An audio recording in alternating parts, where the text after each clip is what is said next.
Welcome to Bharosa news బులెటిన్ల ముందుగా headlines. Vemulawada Shri Rajarajeshwara స్వామివారి ఆలయంలో శరన్నవరాత్రి ఉత్సవాలు ప్రారంభం.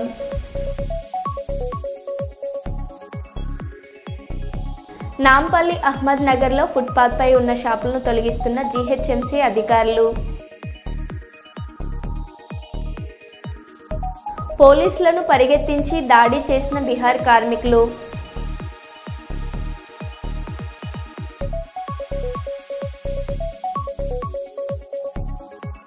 ఏకంగా టికెట్ కౌంటర్లోనే మద్యం తాగిన సిబ్బంది.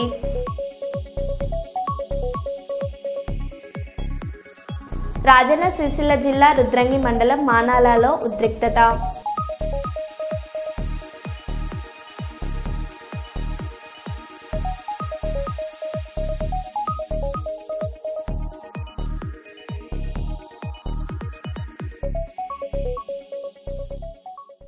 ఇక వివరాల్లోకి వెళ్తే, రాష్ట్రంలో మెడికల్ కళాశాలను మరియు కర్నూలులోని ఏబీసీ ప్రభుత్వ క్వార్టర్స్ను ప్రైవేట్ పరం చేయకూడదని ప్రజా పరిరక్షణ సమితి ఆధ్వర్యంలో డిమాండ్ చేశారు.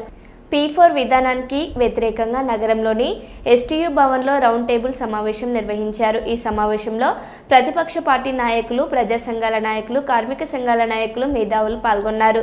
ప్రభుత్వ మెడికల్ కళాశాలను ప్రైవేట్ వ్యక్తులకు ఇవ్వడాన్ని వారు తీవ్రంగా వ్యతిరేకించారు. కర్నూలులో 90 ఎకరాల్లో ఏబీసీ క్వార్టర్స్ ఉన్నాయని, వాటిని కూటమి ప్రభుత్వం తొలగించి ప్రైవేట్ పరం చేయకుండా ప్రభుత్వ కార్యాలయాలు ఏర్పాటు చేయాలని కోరారు. ప్రభుత్వ కళాశాలలు ప్రైవేట్ పరం కాకుండా కర్నూలు కలెక్టరేట్ కార్యాలయం ముందు జేఏసీ ఆధ్వర్యంలో ధర్నా చేస్తామన్నారు.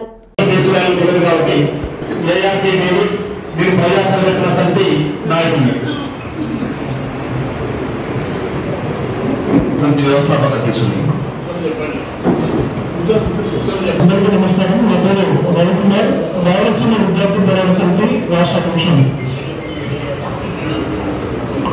సభకు నమస్కారం. నమస్కారం. నా పేరు సుబ్బారావు. నమస్తే అండి.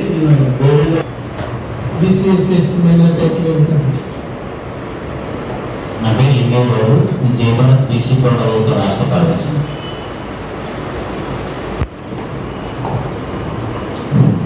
Good morning everyone. My name is Mohammad Arif. I belong to SDPO party. నా పేరు పి రవికుమార్. మేము బీబీఎస్ పార్టీ అధ్యక్షులు. నా పేరు శ్రీనివాస్.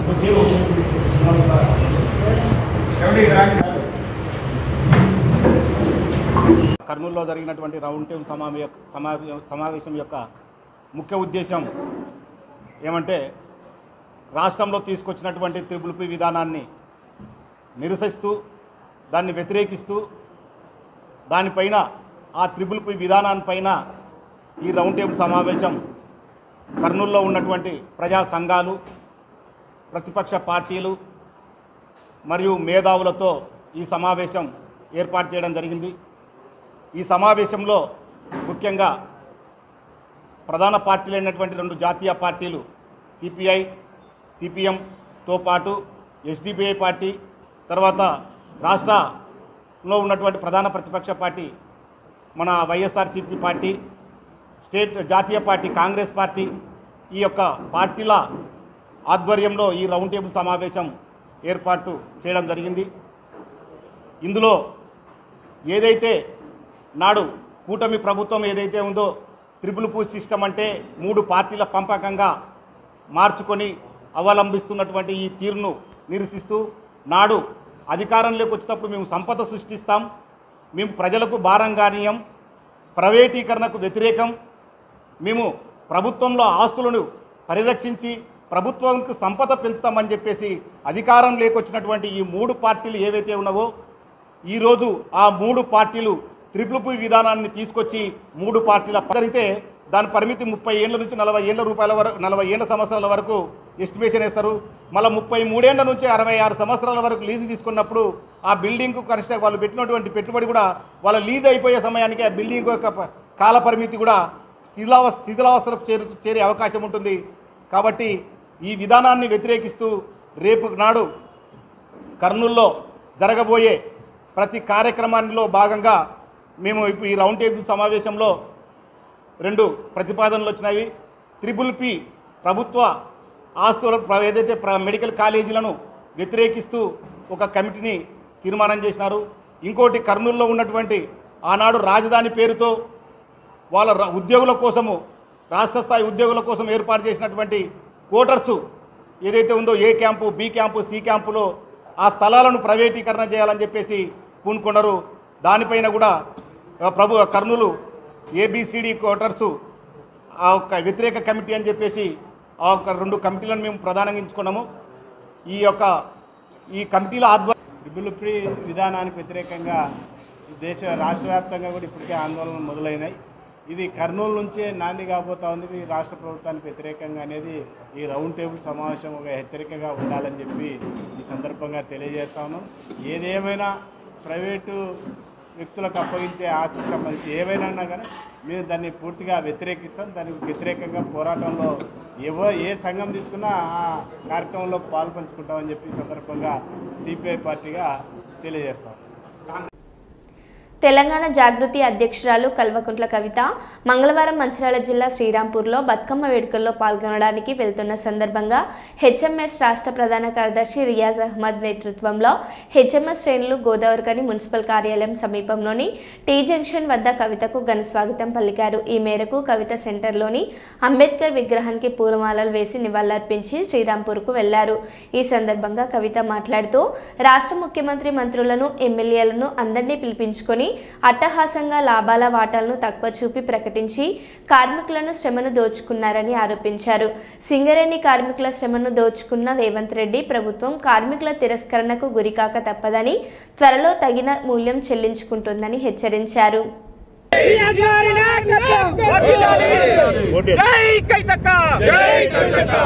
HMS जिंदाबाद, HMS जिंदाबाद, HMS जिंदाबाद.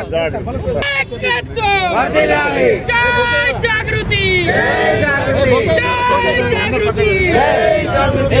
HMS जिंदाबाद, HMS जय जागृति, जय जागृति, जय HMS, स्टेट అన్నా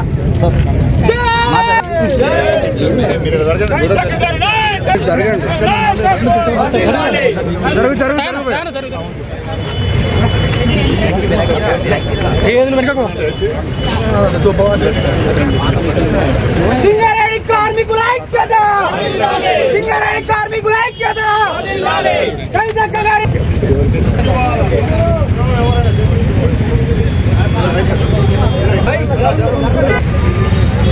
కొంచెం అన్నా కొంచెం ప్లీజ్ పైకన్నా పోండి. ఎక్కడ కవితక్క నాయకత్వం, కవితక్క నాయకత్వం. జై జాగృతి, జై జాగృతి, జై HMS. కవితక్క గారి నాయకత్వం, జై జాగృతి, జై జాగృతి, జై HMS.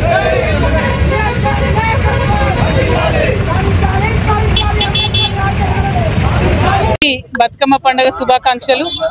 ఈరోజు శ్రీరాంపూర్లో మరి హెచ్ఎంఎస్ మరియు తెలంగాణ జాగృతి ఆధ్వర్యంలో నిర్వహిస్తున్నటువంటి బతుకమ్మ పండుగ వేడుకలకు హాజరవ్వడానికి రావడం జరిగింది. మరి హెచ్ఎంఎస్ అయినా తెలంగాణ జాగృతి అయినా అందరం కూడా సింగరేణి కార్మికులు బాగుండాలని కోరుకునేటటువంటి వాళ్ళం. మరి సింగరేణి కార్మికుల మధ్యలో బతుకమ్మ జరుపుకోవడం చాలా సంతోషంగా ఉంది. నిన్ననే మనం చూసినాం, ముఖ్యమంత్రి గారు లాభాల్లో వాటాను ఎన్నడూ లేనటువంటి విధంగా చాలా ఆర్భాటంగా ఇక్కడ ఉన్నటువంటి కోల్బెల్ట్ ఎమ్మెల్యేలందరినీ తీసుకొని ఒక రాజకీయ రంగుతోని చేయడం జరిగింది. మరి లెక్కలన్నీ కూడా తప్పు చెప్పి పోయిన సంవత్సరం అట్లే చేసిండ్రు, ఈ సంవత్సరం అట్లే చేసిండ్రు. కార్మికుల నోట్లో మట్టి కొట్టేటటువంటి ప్రయత్నం ముఖ్యమంత్రి గారు చేస్తూ ఉన్నారు. సింగరేణి బొగ్గుగని బిడ్డలు చిందించేటటువంటి చెమటనే ఇవాళ మన తెలంగాణ ఇండ్లలో వెలిగేటటువంటి బల్బులు, ఫ్యాన్లు, ఏసీలు. మరి ఆ విషయాన్ని పక్కకు పెట్టి మానవీయ కోణాన్ని పక్కన పెట్టి శ్రమ దోపిడికి పాల్పడుతున్నటువంటి కాంగ్రెస్ ప్రభుత్వాన్ని తప్పకుండా ప్రజలు తిరస్కరించే రోజు దగ్గరలోనే ఉంది. మరి మళ్ళొకసారి నేను ముఖ్యమంత్రి గారిని డిమాండ్ చేస్తున్నా, లోకల్గా క్షేత్రస్థాయిలో చేయాల్సినటువంటి ఇవ్వాల్సినటువంటి అపాయింట్మెంట్లు కూడా మీరు సీఎం స్థాయిలో ఇస్తున్నారు. అదేవిధంగా లాభాల్లో వాటా అనేటటువంటిది కార్మికుల హక్కు. మీరేదో భిక్షమేస్తలేరు మాకు, దానికి కూడా రాజకీయ రంగు పులిమి నిన్న మీరు చేసినటువంటి ప్రకటన సింగరేణి కోల్బెల్ట్ ఏరియాలో ఎవరు కూడా దాన్ని పాజిటివ్గా స్వీకరిస్తలేరు. మీరు మీ ఈ సందర్భంగా నేను ముఖ్యమంత్రి గారిని కోరేది ఒకటే, మీరు బొగ్గుగని కార్మికుల కష్టాలను తెలుసుకోండి, వారికి సంబంధించిన అంశాలన్నింటిలో పాజిటివ్గా స్పందించండి, దానికి రాజకీయ రంగును మాత్రం పులమకండి అని చెప్పి నేను కోరుతా ఉన్నాను. Thank you. జై తెలంగాణ, జై జాగృతి. ఊపిరితిత్తుల వ్యాధులు రోజురోజుకు పెరుగుతున్నాయని హైదరాబాద్ హైటెక్ City Yashoda hospital doctor Nagarjuna అన్నారు. యశోద హాస్పిటల్ ఆధ్వర్యంలో రీజనల్ పల్మటాలజీ అప్డేట్ 2025 సదస్సు కర్నూలులోని సస్య హోటల్లో నిర్వహించారు. ఊపిరితిత్తుల వ్యాధులకు సంబంధించి అధునాతన వైద్య విధానాలపై రాయలసీమలోని 8 జిల్లాల డాక్టర్లకు అవగాహన కల్పించారు. ఊపిరితిత్తుల వ్యాధులకు అధునాతన చికిత్స అందుబాటులో ఉందని డాక్టర్ నాగార్జున తెలిపారు. ఊపిరితిత్తుల క్యాన్సర్ తొలి దశలో గుర్తిస్తే చికిత్స ద్వారా నయం చేయవచ్చన్నారు. వైద్య రంగంలో ఆర్టిఫిషియల్ ఇంటెలిజెన్స్ అందుబాటులోకి వచ్చిందని, కంటితో గుర్తించలేని సమస్యలను AI టెక్నాలజీ ద్వారా గుర్తించి వైద్యం అందించవచ్చునని డాక్టర్ నాగార్జున తెలిపారు.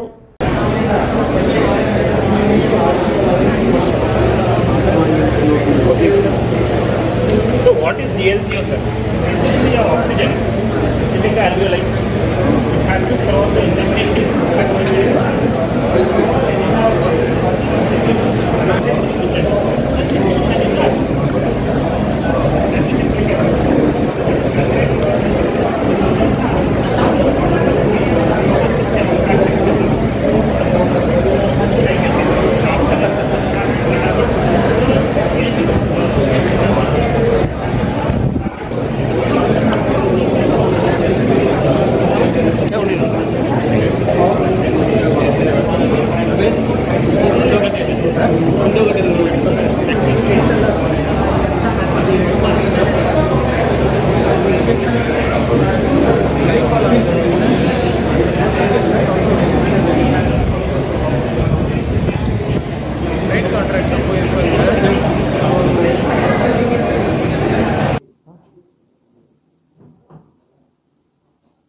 గుడ్ ఆఫ్టర్నూన్ అండి. మీరందరూ ఎస్ చెప్తే సో ఆ ఉద్దేశంతో ఇది మొదటిసారి మనం ఒక full day exclusive conference on pulmonary medicine, అంటే కేవలం ఊపిరితిత్తుల జబ్బులకి రిలేటెడ్ వంటి ఓన్లీ అడ్వాన్సెస్, మళ్ళీ అన్ని విషయాలు కాదు, కొత్తవి ఏమొచ్చినాయి, కొత్త ఏంటి అన్నది మటుకు మనం ఈరోజు మొత్తం కాన్ఫరెన్స్లో డిస్కస్ చేసాం. సో ఇప్పుడు కర్నూలు సరౌండింగ్ మనకు ఒక 8 జిల్లాల నుంచి ప్రముఖ doctors, medical college seniors, head of the department professors, అట్లాగనే చదువుకుంటున్న students and practising pulmonologist and physicians, so మొత్తం 8 జిల్లాల నుంచి ఈరోజు కర్నూలుకి రావడం జరిగింది అండి. ఉదయం 250 మందికి పైన డాక్టర్స్ ఈరోజు అటెండ్ అయ్యారు. ప్రత్యేకత ఏంటి అంటే ఈ కాన్ఫరెన్స్ అంతా మనకు ఇంటరాక్టివ్ కాన్ఫరెన్స్ అంటాం. అంటే మిగతా కాన్ఫరెన్సెస్లో జనరల్గా మనం మాట్లాడడం మీరు వినడం అట్లాగా పెట్టలేదండి. అన్నీ కూడాను ప్రతి డాక్టర్ చేత మనం ఎంగేజింగ్, అంటే వాళ్ళతో మనం ప్రశ్నలు అడిగి సమాధానాలు చెప్పించుకొని క్విజెస్ కండక్ట్ చేసి, పోల్స్ కండక్ట్ చేసి, అండ్ అన్నీ కూడా రియల్ లైఫ్ కేసెస్ అంటాం. అంటే టెక్స్ట్ బుక్లో మనం చదువుకుని చెప్పడం కాదు, మనం రోజు ప్రాక్టీస్లో మన దగ్గర ఎటువంటి పేషెంట్స్ చూస్తున్నామో ఆ పేషెంట్స్ గురించి వాళ్ళ లైఫ్ హిస్టరీ బేస్ చేసి ఇంటెలిజెన్స్ను కూడా మనం మొదటిసారిగా పల్మనాలజీకి సంబంధించినటువంటి 2 సాఫ్ట్వేర్స్ని ఈ సంవత్సరం మనం స్టార్ట్ చేసాం. ఒకటి క్యూర్ AI, ఇంకొకటి ఇంబయో లంగ్ టెక్స్చర్ అనాలిసిస్. ఇవి 2 ఏంటి అంటే హ్యూమన్ ఐ, అంటే మనిషి కళ్ళకి కనిపించినటువంటి డిఫరెన్సెస్ని కూడా అది పట్టుకుంటుంది. ఇప్పుడు ఒక ఎక్స్రే మనం చూపిస్తే ఒక డాక్టర్గా నేనేం లేదని చెప్పి పక్కన పెట్టేస్తాను, కానీ అదే ఎక్స్రేని AI కూడా చూస్తే కొన్నిసార్లు నేను కనిపెట్టలేనటువంటి అబ్నార్మాలిటీస్ని అది కనిపెడుతుంది. సో ఆర్టిఫిషియల్ ఇంటెలిజెన్స్ కూడా ఇప్పుడు ఈ సంవత్సరం మనం 2 టెక్నాలజీస్ మనం లాంచ్ చేసాము. దాంతో ఇంత కొన్ని మనం మిస్ చేసే డిసీజ్ కూడా మనం డయాగ్నోస్ చేస్తున్నాము. అలాగనే జబ్బు పర్సంటేజ్, ఇప్పుడు ఒక CT స్కాన్లో జబ్బు ఇంత ఉందని మనం రఫ్గా కనిపిస్తుంది, కానీ సూటిగా ఇంత శాతం ఉందని మనం చెప్పలేము. ఇప్పుడు ఏ టెక్నాలజీస్ ఏంటంటే మనకు కరెక్ట్ పర్సంటేజ్ మనం చెప్పగలుగుతున్నాం. సో దాంతో ఏమవుతుందంటే ఒక సంవత్సరం మందులు వాడిన తర్వాత జబ్బు పెరిగిందా తగ్గిందా అన్నది కూడా మనం కరెక్ట్గా చెప్పే సిచ్యువేషన్. ఇంతకుముందు ఇవన్నీ టెక్నాలజీస్ లేవండి. ఇప్పుడు అంతే ఈ సంవత్సరం మనం అంతా AI ఇన్ పల్మనరీ మెడిసిన్ మనం స్టార్ట్ చేస్తున్నాము. సో అలాగా అంటే మెడికల్కి సంబంధించినటువంటిది మన మెయిన్ గోల్ ఏంటి అంటే ప్రతి సంవత్సరం మనం ఇంత ముందు సంవత్సరం కంటే బెటర్గా ఉండాలి. ఆ టెక్నాలజీ వల్ల మనం పేషెంట్కి బెనిఫిట్ ఇవ్వాలి అన్న ఉద్దేశంలో ఈ మన మెయిన్ యశోద హాస్పిటల్ హైటెక్ సిటీ పల్మనరీ మెడిసిన్ డిపార్ట్మెంట్ అనేది మనం వర్క్ చేస్తున్నాం. ఓరుగల్లు వాసుల ఇలవేల్పు దైవం శ్రీ భద్రకాళి అమ్మవారి ఆలయంలో దేవి నవరాత్రి ఉత్సవాలు కన్నుల పండుగగా జరుగుతున్నాయి. ఉత్సవాలలో భాగంగా అమ్మవారికి అర్చకులు విశేష పూజలను నిర్వహించారు. అనంతరం అమ్మవారిని అన్నపూర్ణగా అలంకరించారు. అన్నపూర్ణగా కొలువుదీరిన అమ్మవారిని దర్శించుకునేందుకు భక్తులు ఆలయానికి పోటెత్తారు. అమ్మవారి నామస్మరణతో ఆలయ ప్రాంగణం మారుమోగింది. అన్నపూర్ణ అలంకరణలో అమ్మవారిని దర్శించుకుని మొక్కులు చెల్లించుకుంటే అన్న పానీయాలకు లోటుండదని ఆలయ అర్చకులు శేషు తెలిపారు. ఉదయం అమ్మవారికి మకర వాహన సేవ, సాయంత్రం చంద్రప్రభ వాహన సేవ నిర్వహించనున్నారు. దూర ప్రాంతాల నుండి వచ్చే భక్తుల కోసం అధికారులు ఉచిత అన్నప్రసాద వితరణ చేయడంతో పాటు భక్తుల తాకిడి దృష్ట్యా ప్రత్యేక క్యూ లైన్లను ఏర్పాటు చేశారు.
గ్రామ రెవెన్యూ సహాయక కార్మికులకు కూటమి ప్రభుత్వం కనీస వేతనం 30,000 రూపాయలు ఇవ్వాలని కర్నూలు కలెక్టరేట్ కార్యాలయం ఎదుట గ్రామ రెవెన్యూ సహాయక కార్మికులు నిరసన కార్యక్రమం నిర్వహించారు.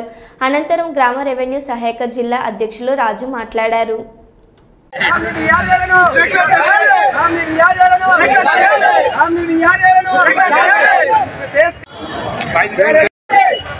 వీఆర్ఏలకు పే స్కేలు, వీఆర్ఏలకు పే స్కేలు, వీఆర్ఏలకు పే స్కేలు, నామినీ వీఆర్ఏలను రెగ్యులర్ వీఆర్ఏలుగా, నామినీ వీఆర్ఏలను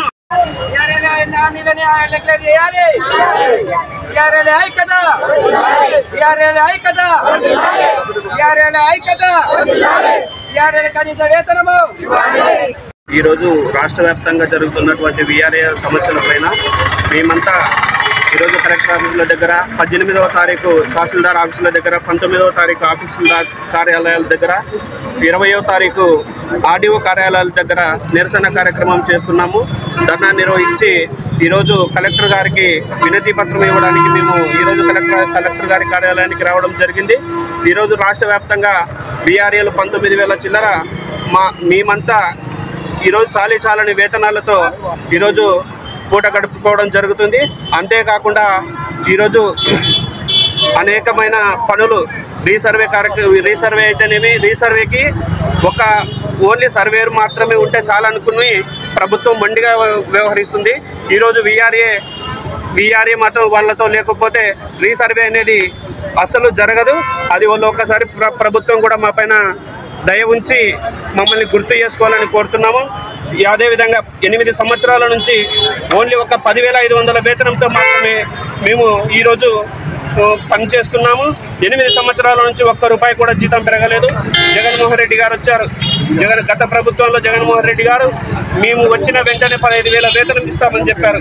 కానీ ₹1 పెంచలేదు. పెంచకపోగా మళ్ళీ 300 DAని రికవరీ చేయడం కూడా జరిగింది. ఇంతవరకు మాకు ఎటువంటి 8 సంవత్సరాల నుంచి ₹1 పెరగలేదు. ఈరోజు చాలని వేతనాలతో 40 కిలోమీటర్లు 30 కిలోమీటర్ల దూరానికి వెళ్ళి మేము అనేక వేరే గ్రామాలలో రీసర్వే డ్యూటీలు చేయడం జరుగుతుంది. అంతేకాకుండా ఈరోజు పార్ట్ టైం ఎంప్లాయీస్గా మమ్మల్ని చేసుకోవడం జరిగింది. కానీ ఒక్కరోజు కూడా మేము పార్ట్ టైంగా గంటల తరబడి మాత్రం చేయలేదు. ఈ ఫుల్ టైం మేము ఎనీ టైం అంటే రాత్రి కాకుండా పగులు కాకుండా తేడా లేకుండా ఈరోజు ఎంఆర్ఓ ఆఫీసులో పనిచేస్తున్నాం. ఈరోజు ఎవరు పట్టించుకునే నాదుడు లేడు. ఈరోజు ఓన్లీ మా సమస్యలను ప్రభుత్వం దృష్టికి తీసుకోవాలని ఈరోజు కలెక్టర్ గారికి వినతి పత్రం ఇవ్వాలని మేము మా ధర్నా కార్యక్రమం ద్వారా విన్నవించుకుంటున్నాం. ప్రభుత్వం మీద డిమాండ్స్ ఒకటి, పే స్కేల్ అమలు చేయాలి, నామినీ వీఆర్ఏలను రెగ్యులర్ చేయాలి, తర్వాత వచ్చేసి మాకు కనీస వేతనం అమలు చేయాలి. కనీస వేతనం 26,000 రూపాయలు ఇవ్వాలని మేము కోరుతున్నాం. ప్రమోషన్లు అటెండర్, వాచ్మెన్ అలాంటి ప్రమోషన్లు ఎన్నో ఉన్నాయి. ఖాళీ పోస్టులు చాలా ఉన్నాయి. కానీ ఇంతవరకు ఎవరిని భర్తీ చేయలేదు, ఎవరిని ఎక్కించుకోలేదు.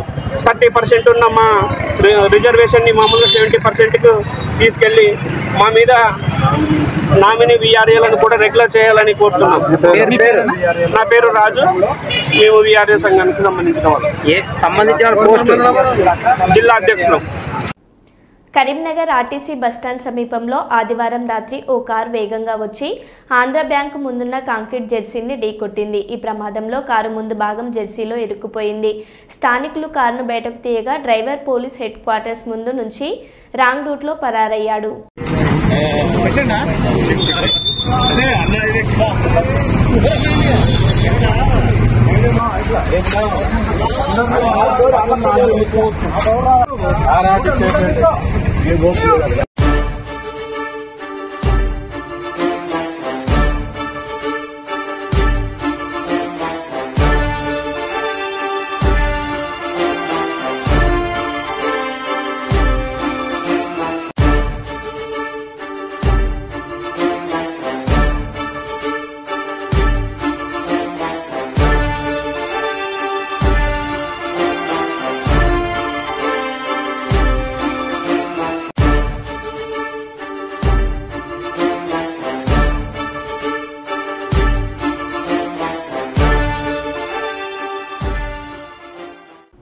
కర్నూలు జిల్లాలోని ఎస్సీ, ఎస్టీ, బీసీ, మైనార్టీ సంక్షేమ శాఖల ఆధ్వర్యంలో నిర్వహిస్తున్న వసతి గృహాల్లో ఇటీవల గుర్తింపు లేని విద్యార్థి సంఘాల, కుల సంఘాల వ్యక్తులు అనుమతి లేకుండా వచ్చి విధులకు ఆటంకం కలిగిస్తున్నారని Andhra Pradesh hostel welfare officers association నాయకులు ఆరోపిస్తున్నారు.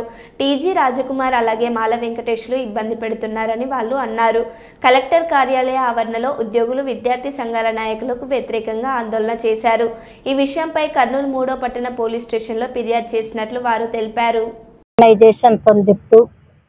ముఖ్యంగా మహిళా హెచ్డబ్ల్యూస్ను టార్గెట్ చేసుకుని, ఎందుకంటే మహిళలు వీళ్ళు బలహీనులు, మేమేం చెప్పినా భయపడతారని చెప్పేసి భయపెడుతూ డబ్బులు డిమాండ్ చేస్తూ వాళ్ళ దగ్గరికి, అంటే వాళ్ళు ఏదైనా మీటింగ్స్ కానీ ఏమన్నా పెడితే మేము పిల్లల్ని పంపించాలి, పంపించలేకుంటే అది ఇది అని చెప్పేసి ప్రాబ్లం క్రియేట్ చేస్తూ చాలా ఇబ్బందులకు గురి చేస్తున్నారు. మేము చాలా ఇబ్బందులు పడుతున్నాం అన్నమాట వీళ్ళందరితో. అందుకోసం అని చెప్పేసి కలెక్టర్ గారికి, ఎస్పీ గారికి అందరికీ కూడా ఈరోజు మా అసోసియేషన్ తరఫున కంప్లైంట్ ఇవ్వడం జరిగింది. నేను వెల్ఫేర్ ఆఫీసర్స్ అసోసియేషన్ యొక్క జాయింట్ సెక్రటరీగా పనిచేస్తున్నాను. బెన్నెమ్మ, హెచ్డబ్ల్యూ, కర్నూలు. ఈరోజు